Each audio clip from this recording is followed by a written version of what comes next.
Oui, l'apprentissage par mandat ici, c'est à la différence d'un apprentissage par problème qui est connu dans le domaine pédagogique. Au lieu d'avoir un problème qui a été créé, qui avait une situation qui se rapportait peut-être à des faits réels, ici, on incorpore carrément un client qui a une problématique environnementale, parce que c'est un cours qui se donne dans le programme de maîtrise en génie de l'environnement. Donc, on a un véritable problème d'un client, une commande, et les étudiants doivent, en tant que groupe, répondre à cette commande.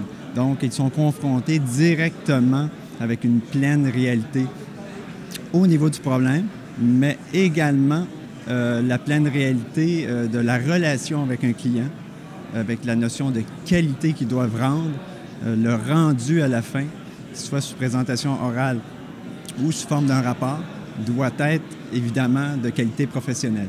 Donc, ils sont obligés par eux-mêmes d'élever le niveau. Donc, c'est ce qui différencie d'une approche plus classique d'apprentissage par problème.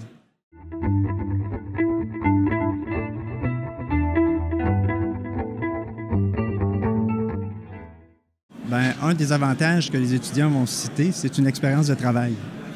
Donc, on traverse la barrière de l'académique en allant vers un client. Donc, automatiquement, ils ont l'impression de vivre une expérience de travail avec toutes les contraintes qui y sont associées. Donc, le client, ses particularités, sa façon, sa vision même. Donc, ils doivent s'ajuster à ça et apprendre à travers le processus. Donc, c'est une approche qui leur convient parce que c'est vraiment différent. Donc, il leur convient en même temps qu'il les stresse un peu, parce qu'ils n'en ont pas l'habitude, et cette notion de qualité qui revient tout le temps. Donc, en fin de course, ça paraît. Donc, souvent, il va y avoir des regroupements là, qui se fait très tissés, serrés pour arriver à livrer la qualité.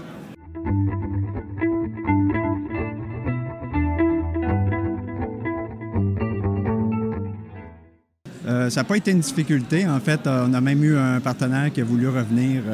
Donc, on l'a refait avec le même partenaire. Un autre avait aussi sollicité pour revenir. Là. La situation n'a pas fait en sorte qu'on est revenu avec eux. Donc, on leur présente bien. Ils voient les possibilités que ça offre. Donc, à partir du moment qu'ils comprennent les possibilités et qu'ils ont la disponibilité pour pouvoir répondre là, aux différentes questions en cours de mandat, ils ne sont pas difficiles à convaincre.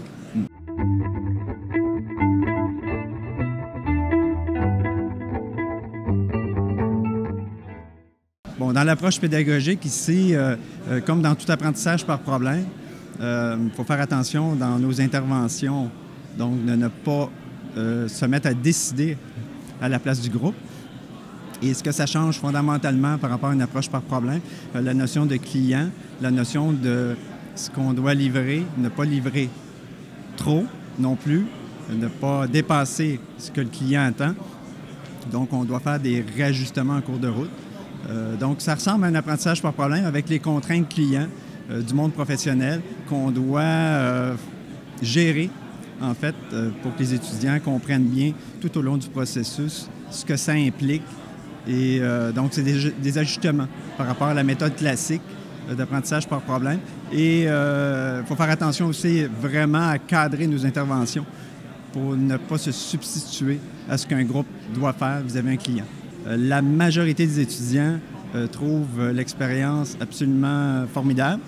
Il y aura toujours une minorité d'étudiants qui ne sont pas habitués à ce mode d'apprentissage et qui regardent ça avec une certaine surprise. Mais à travers le processus, on finit qu'on veut livrer à la fin. Donc, ils finissent par participer, puis à livrer comme les autres ce qu'on doit livrer aux clients. Dans le cadre d'un cours normal, peux-tu nous expliquer brièvement c'est quoi les différentes étapes de cette approche-là? Oui, dans un cours, par rapport à un cours normal, le plan de cours classique que l'on présente, la différence, c'est qu'on va présenter l'approche au départ pour bien situer dans quelle démarche les étudiants s'inscrivent. Présenter le problème du client, après ça, présenter le client, puis demander à la classe, au groupe, de se prendre en charge, de déployer des moyens Donc, on va penser à un chargé de projet, un chargé de communication avec le client, un secrétaire, donc un code d'éthique, parce qu'il y a quand même un enjeu au bout, là.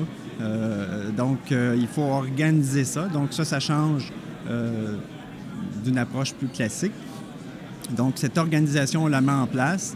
Par la suite, c'est le groupe qui se prend en charge lors des séances de cours, donc avec le chargé de projet qui mène les opérations.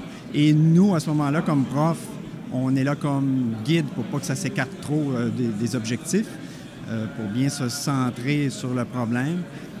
Et également, on va jouer un rôle d'expert dans leur propre firme, si on veut, au bureau de consultants.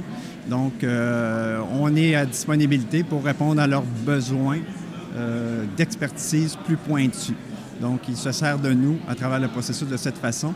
Mais à partir du 2e, 3e cours, le groupe se prend pleinement en charge et nous venons assister à cette séance de travail dirigée par le chargé de projet.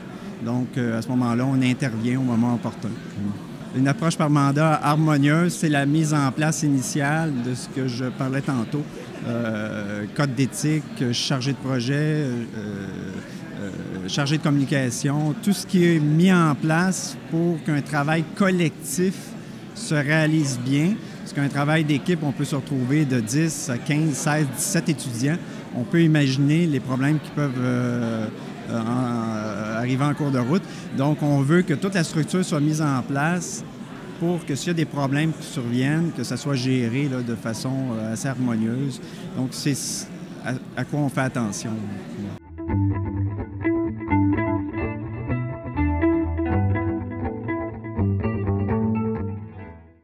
Oui, l'approche d'apprentissage par mandat est déjà employée dans certains domaines. On peut penser à des gens en hautes études commerciales qui peuvent utiliser ce genre d'approche. Donc, on a vu cette approche apparaître dans d'autres domaines. Dans la discipline du génie, il y a plusieurs cours qui pourraient se servir de cette approche-là, qui correspond peut-être davantage au 2e cycle, où les éléments d'analyse et de synthèse font plus partie de la démarche.